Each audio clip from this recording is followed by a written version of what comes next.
ابھی ایک ولاگ کل دعوت کا ڈالا ہے تو یہ اس سے اگلا آ گیا ہے جب ہم گئے ہوئے تھے کہیں پر نا دعوت کرنے. تو باقی یہ بات پھر ہم نے نا دیگ بنوائی ہے تو پلاؤ کی تو وہ دینے لگے ہیں. تو آپ کے سامنے پہلے بھی ڈبے بن رہے ہیں. اسٹاری میں کیا ٹائم رہ گیا بھائی جان. ابھی جوس بھی بانٹ دیا, باقی 5:40 ہو گئے ہیں. چلو چلتے ہیں دیکھتے ہیں کتنے ڈبے بن گئے. پہلے ہم لوگوں کو کرواتے ہیں پھر خود کرتے ہیں.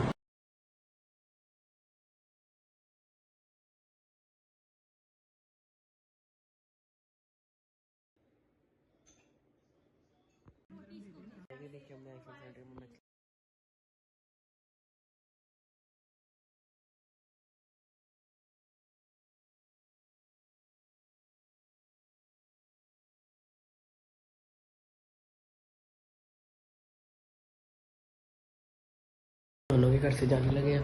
بڑا ہیوی ڈیکور کیا تھا, اندر پہ سارے بیٹھے تھے, لوگ نہیں بنا سکتا تھا. باقی ماشاء اللہ ان کا گھر بھی بہت اچھا ہے, کھانا بھی آپ کو ساتھ ساتھ دکھاتا ہے. بڑا کچھ تھا بھی مینیو میں. تو اب چلو گھر چلتے ہیں.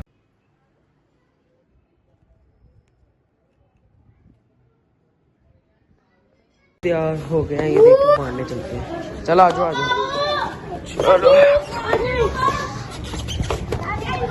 بھائی, کسی کی بات نہیں سنتے, بس ڈبہ پکڑا کے نا پیچھے ہو جانا. بھی دے دی ہیں. چلو آ جاؤ بانٹنے لگ گئے ہیں. باقی ہم نے سارے بانٹ دیے وغیرہ ہر جگہ پہ بانٹ دیا ہے. چلو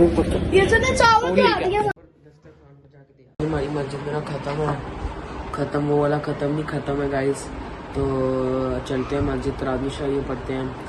اور بس ہمارا شاید نا وہاں پہ مسجد میں قرآن آج ختم ہو جائے گا, پھر ادھر ختم ہوگا, پھر آ جائیں گے ہم. تو 8 پورا بج گئے, ٹائم یہ ہو رہا ہے. تو چلو چلتے ہیں. یہ بچوں کی آوازیں آ رہی ہیں, باہر کھیل رہے ہیں سارے. تو چلو مسجد چلتے ہیں.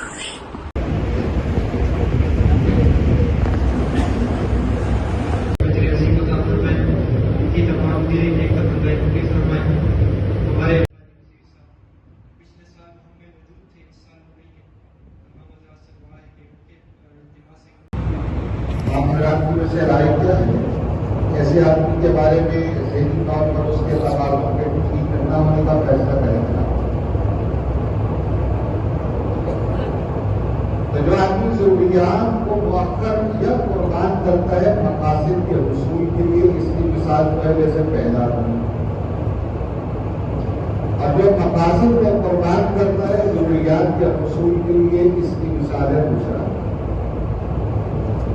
اب اس ایک لمحے کے لیے میں اور آپ اپنے اپنے گریبان میں جھانک کر اپنی زندگی کا محاسبہ, اپنی زندگی کا آڈٹ کرتے ہیں کہ میں کہاں پہ ہوں, صفحے اول میں یا صفحے ثانی. اس کا فیصلہ کوئی آدمی نہیں کر سکتا. تو دین کو سیکھنا, عمل کرنا, اس کو پھیلانا, یہ مقاصد زندگی میں سے مقاصد حیات. کھانا پینا, لباس, رہائش, شادی بیاہ, یہ ہماری ضروریات ہیں. اور دانا آدمی ضروریات کو مؤخر یا قربان کرتا ہے مقاصد کے حصول. ابھی اللہ کی توفیق سے اللہ تبارک و تعالیٰ نے موقع دیا آپ سب کو اور آپ کو کہ تراویح کے اندر بہت سی اونچ نیچ کے باوجود, بہت سی کمیوں اور کوتاہیوں کے باوجود, نہ چاہتے ہوئے کچھ اونچ نیچ ہو جانے کے باوجود, اللہ کی توفیق سے, اللہ کے فضل سے, جیسے پہلے دن سورہ فاتحہ کی بات الف لام میم پڑھی, آج دوبارہ اس کا اعادہ کیا گیا. اور یہ قرآن پاک کا مسلح پر کھڑے ہو کر تراویح میں پڑھنا, قرآن پاک کا حفظ یاد ہو جانا, یہ قرآن پاک کا خود ایک معجزہ ہے. اور جیسے قرآن پاک اللہ تبارک و تعالیٰ کا انعام ہے, اسی طرح اس کا حفظ ہو جانا بھی اللہ تبارک و تعالیٰ کا انعام ہے. جو آیات کے اندر آتا ہے, نہیں سر کتاب میں کتاب نے جو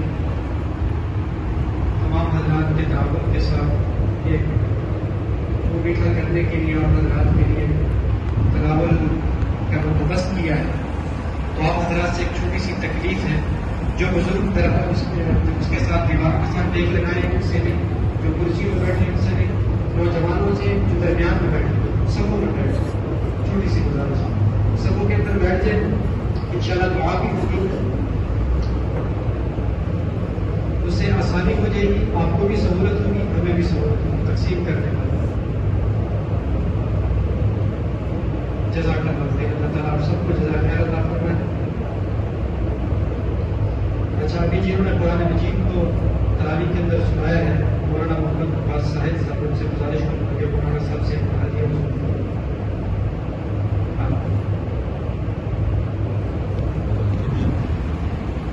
مولانا حفیظ اللہ صاحب سے بھی گزارش ہے کہ استاد جی مولانا جبار صاحب کے ہاتھ سے انشاءاللہ۔ دنیا کے اندر اس کی کوئی وقت نہیں ہے، کوئی حیثیت نہیں، یہ ہاتھوں کی محل ہے۔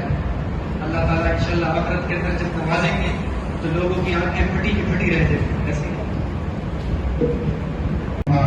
اللهم إنك عفو كريم تحب العفو فاعف عنا۔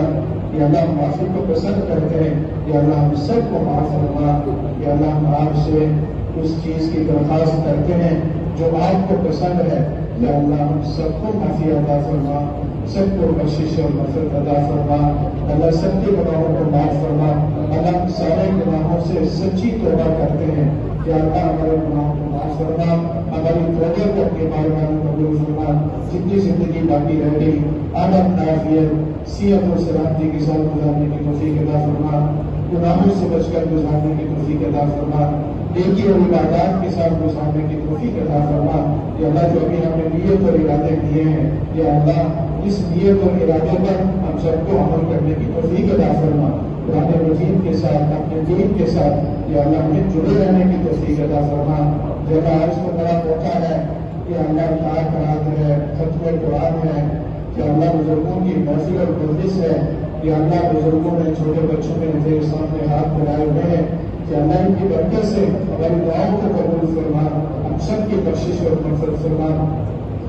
یا اللہ جتنے بیمار ہیں سب کو شفا کاملہ عاجلہ مستمرہ نصیب فرما۔ یا اللہ بیماری کو یا اللہ صحت کے اندر بدل فرما، یا اللہ مشکلات کو آسانیوں کے اندر بدل فرما۔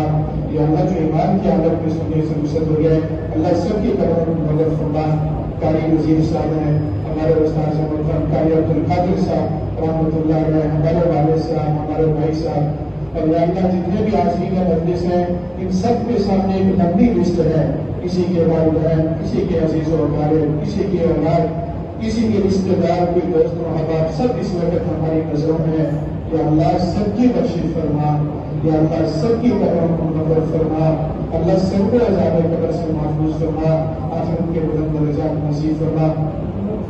یا اللہ جو حافظ ہم نے قرآن مجید پڑھا، جنہوں نے سنا، سب کا پڑھنا اور سننا اپنی بارگاہ عالیہ میں قبول فرما، سب کا کہنا اور سننا اپنی بارگاہ عالیہ میں قبول فرما۔ اس کو اور سے کو تمام مدارس کو دن دنیا کی ترقی نصیب فرما، تعبد کرنے والوں کو، محبت کرنے والوں کو اپنی شیان شان عظیم عطا فرما۔ یا اللہ جتنے عازمین مجلس ہیں سب کے دلوں کے اندر جو نیک تمنائیں، نیک جذبات لگاتے ہیں، یا اللہ ان کو پورا کرنے کی توفیق عطا فرما۔ یا اللہ سب کو اسی طرح جنت الفردوس پہ جگہ نصیب فرما، میں جمع فرما، اور یا اللہ عذاب قبر سے، عذاب جہنم سے، دنیا آخرت کی فتنوں سے، ذلت اور ذلتوں سے ہمیں، ہماری اولادوں کو، ہماری آنے والی نسلوں کو یا اللہ سب کی حفاظت فرما۔ ربنا تقبل منا انك انت السميع العليم وتب علينا انك انت التواب الرحيم، وصلى الله تعالى على حبيب خير خلقه محمد وعلى اله وصحبه وسلم۔